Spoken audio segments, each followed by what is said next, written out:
Share. Spotlight. Okay, now I'm ready. Go ahead. Yes. The Lorax by Dr. Seuss. At the far end of town, where the creeper grass grows, and the wind smells raw and sour when it blows, and no birds ever sing excepting or crows, is the street of the lit Lorax. And deep in the creeper grass, some people say, if you look deep enough, you can still see today where the Lorax once stood just as long as it could before somebody ripped the Lorax away. What was the Rolex, and why was it there? And why was it ripped and taken somewhere from the far end of town where the creeper grass grows? The old wanderer still lives here. Ask him, he knows. You want to see the wanderer, don't knock at his door. He stays in his raccoon on top of his store. He locks in his raccoon cold under the roof. Where is make his one close out of mip mop move. And on special thank midnight in August he peeks out of the shutter and sometimes he speaks and tell how the Rolex was ripped away. He tell you perhaps if you're willing to pay. On the end of rope he let down a tin pail and you have to toss in 15 cents and then a nail and the shell of a great grandfather's snail. Then he pulls up the pail, make a most careful count to see if you paid him the proper amount. Then he hide what you paid him away in his snub, his secret strange hole in his scribbler's glove. Then he grunts, I will call you by whisper my phone. For the secret I tell all for your ear alone. Through the whisper my phone to ear, and the old ones whisper are not very clear, since they have to come down through the snuggly holes, and his sound like his has smallish bit of his nose. Nice.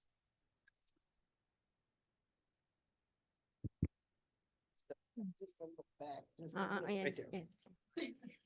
Go ahead. Now I tell you, he stays with his teeth sounding gray. How the Lorax got lifted and taken away. It all started way back, such a long, long time back. Way back in the days when the grass was still green, and the pond was still wet, and the clouds were still clean, and the song of the swami swans rang out in space. On burning, I came to this glorious place. And I first saw the trees, the trapla trees, the bright colored tops of the trapla trees, mile after mile in the fresh morning breeze. And under the trees I saw brown barbaroos frisking about in their barbarous tweeds, and as they played in the shade and ate trapla fruits. From the Lipalas pond came the comfortable sound of the humming fish humming while splashing around. But those trapla trees, all my life I'd been searching for trees such as these. The touch of their tops was much softer than silk, and they had the sweet smell of fresh butterfly milk. I felt a great leaping of joy in my heart. I knew just what I'd do. I, I unloaded my cart. In no time at all, I had built a small shop. Then I chopped down a trapla tree with one chop, and with great skill and with great speed, I took the soft top and I knit a snit. The instant I'd finished, I heard a jump. I looked. I saw something pop out of the stump of the tree I chopped down. It was sort of a man. Describe him? That's hard. I don't know if I can. He was shortish and oldish and brownish and mossy, and he spoke with a voice that absorbed his body.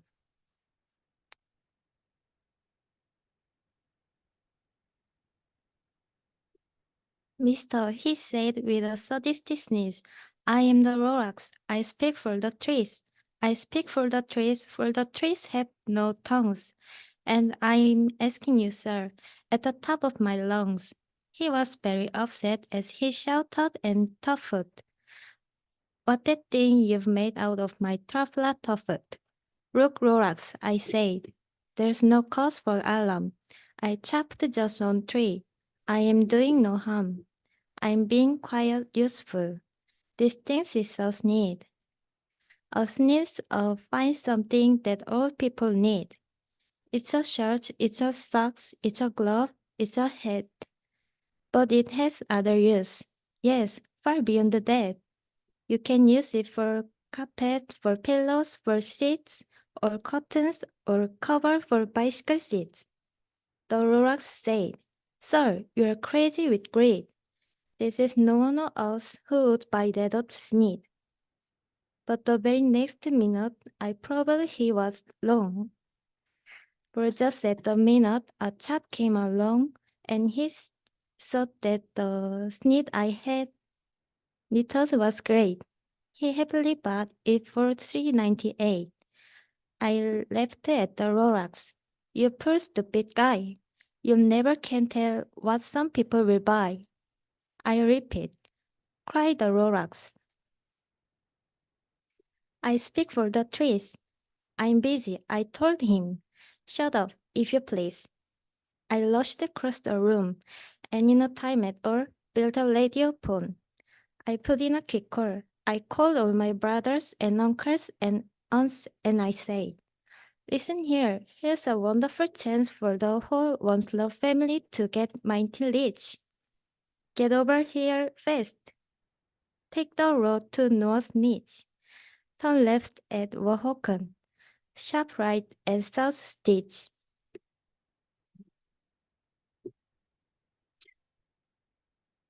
And in no time at all, in the factory I built, the whole Ronslar family was working full tilt. We were our knitting needs just as busy as bees, to the sound of the chopping of truffula trees. Then, oh, baby, oh, how many bees did grow? Now, chopping one tree at a time was too slow. So I quickly invented my super X hacker with vector for truffula trees and at once maker.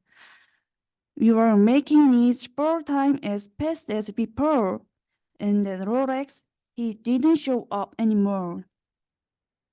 But the next week, he knocked on my new office door. He snapped, I'm the Lorax who speaks.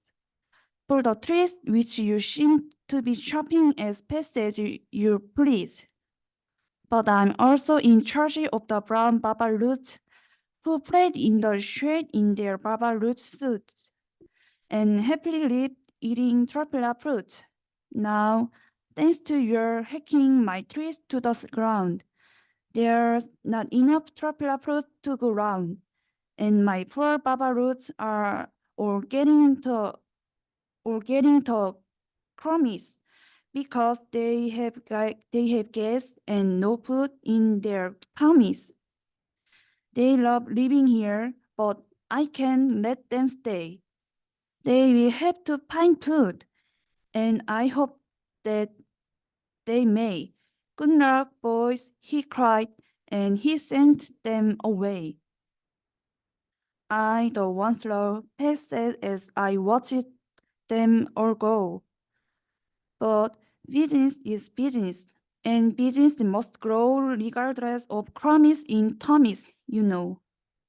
I meant no harm. I most truly did not. But I had to grow bigger, so bigger I got. I bigger my factory, I bigger my roads, I bigger my wagon, I bigger my rows of the needs I shipped out. I was shipping them first to the south, to the east, to the west, to the north. I went right on biggering, selling more needs, and I bigger my money, which everyone needs.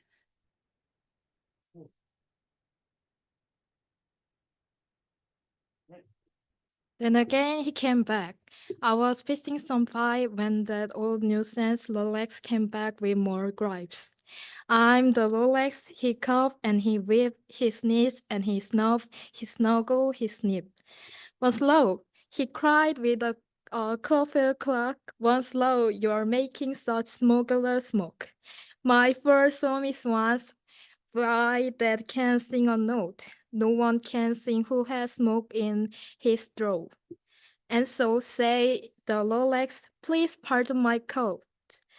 They cannot live here, so I'm sending them off. Where will they go? I don't hopefully know. They may have to fly for months or years to escape from the smoke you smoked up around here. What's more, snapped the Lorax, his dander was up.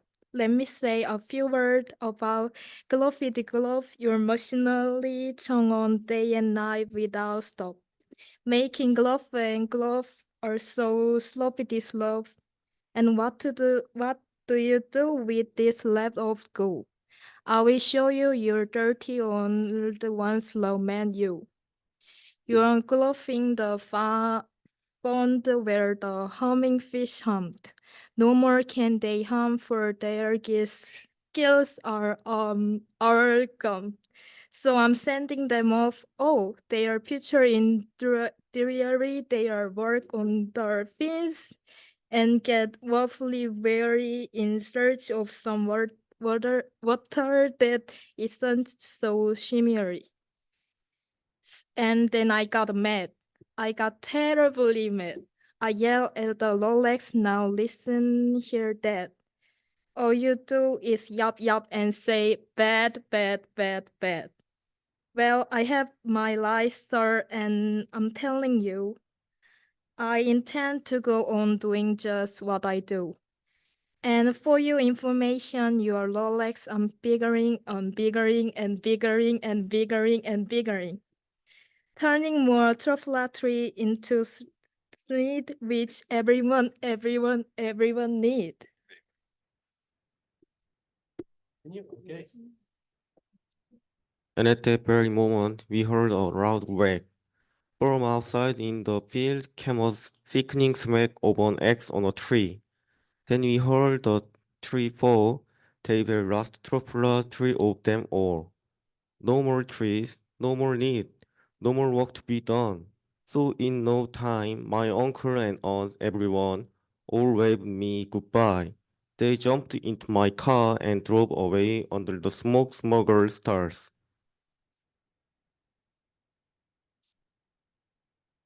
Now all that was left neath the bad-smelling sky was my big empty factory, the Lorax and I.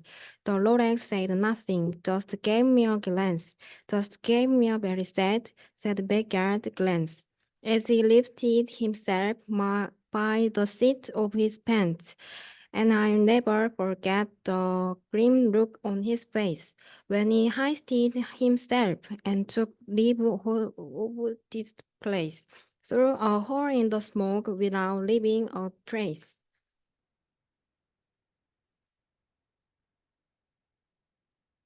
And all that the Lorax left here in this mess was a small pile of rocks with the one word, unless. Whatever that meant, well, I just couldn't guess. That was long ago, but each day since that day, I've sat here and worried away. Through the years, while my buildings have fallen apart, I've worried about it with all of my heart. But now, say the once slow, now that you're here, the world of the Lorax seems perfectly clear. Unless someone like you care a whole awful lot, nothing is gonna get better. It's not. So, catch. Calls the once slow, he rests something pearl. It's a tropilla sheet. It's the last one of all. You are in charge of the last of the tropilla sheets, and tropilla trees are what everyone needs. Plant a new tropilla, treat it with care. give it clean water and feed in fresh air, grow a forest product is from eggs that hatch. Then the Lorax and all of his friends may come back. All right, so good, guys. Very good. Thank you. Have a seat.